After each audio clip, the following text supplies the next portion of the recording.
So Section 24 now applies, Madam President. You're going to just ram down our throat something that numbers can dictate, Madam Mr. Chair. President. Yes, Senate Yes, President Madam Chair, Cayetano. first of all, we're just repeating the arguments. I respect his argument, but I disagree with it.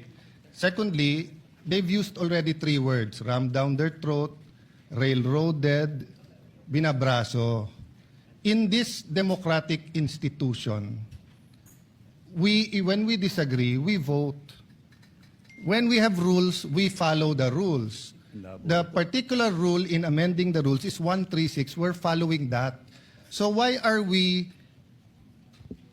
using unparliamentary language to express or try to provoke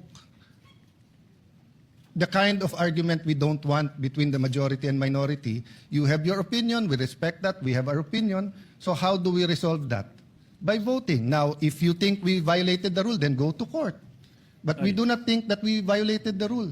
It is very clear. So my point of order, Madam Chair, they're out of order by insisting that there's another rule except for 136. So I move that we vote on it, Madam Chair. We divide the House. Objection.